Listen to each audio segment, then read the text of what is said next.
Bienvenue les amis.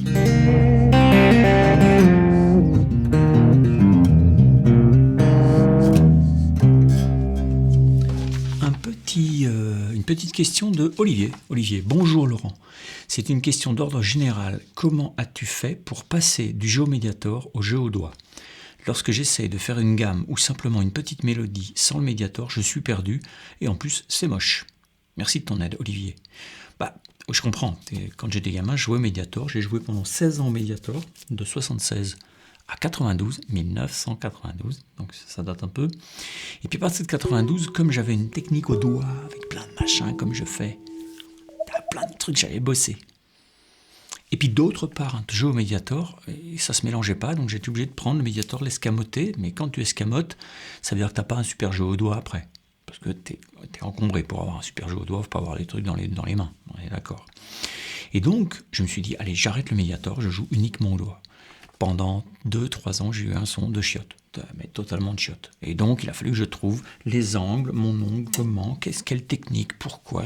Voilà, tu réétudies les choses pour optimiser. Aujourd'hui, j'ai un plus gros son au doigt que si je joue au Mediator, y compris avec des gros Duguin que je jouais à l'époque, 3 mm d'épaisseur, les gros trucs en corne. Moi, je pense qu'il y a... Alors, ton jeu concerne la mélodie. Et effectivement, alors on peut apprendre à jouer au doigt pour les arpèges et machin, tout ça, c'est très intéressant, j'ai fait une belle formation là-dessus. Mais quand il s'agit de jouer de la mélodie, il faut juste trouver des techniques qui ont des logiques, qui sont des logiques par rapport à comment je fabrique des gammes, comment je fabrique des machins, comment je répartis ça sur plusieurs doigts. Qui s'occupe de quoi ? Et ces logiques-là, elles sont un peu perso. Ça va être toi qui vas trouver par rapport à ce que tu aimes entendre et par rapport à ce que tu aimes faire. Il y a des gens qui jouent quasiment qu'au pouce. Un mec comme Richie Kotzen, ça joue pas à moitié, c'est un putain de guitariste, ça joue d'enfer. Il y a un super trio en live sur YouTube, super génial, un peu rock FN, blues, avec une télé, il a un son de cheval, un peu fuzzy, la grosse classe, super section rythmique. Il chante bien et il joue d'enfer de la gratte. Ça joue super. Après, c'est un mec qui a un jeu legato, éminemment legato. C'était un as dans sa jeunesse du legato, c'est-à-dire le fait d'avoir beaucoup de pull-off et de hammer et de slide et de bend. Lui, il joue quasiment tout au pouce. Wes Montgomery jouait tout au pouce.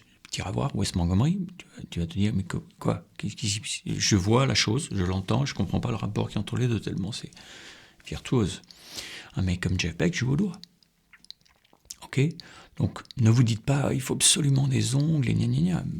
Les deux mecs que je viens de citer, pas d'ongles. Ok, Mark Knopfler joue au doigt, pas d'ongles longs. C'est juste les Mark Knopfler et Jeff Beck, c'est juste les deux mecs qui ont le plus beau son de main droite de la planète. Et ça pose aucun problème qu'il n'y ait pas d'ongles. C'est juste qu'il faut adapter le son, adapter l'attitude, adapter comment j'attaque. Voilà. T'as un son, tu l'attaques comme tu veux, et après tu vas t'arranger pour le rendre beau pour toi. De l'intérieur, tu vas dire, c'est comme ça qu'il faut que je sois placé pile poil. Donc il y a le côté technique, puis il y a le côté comment je suis dans le son.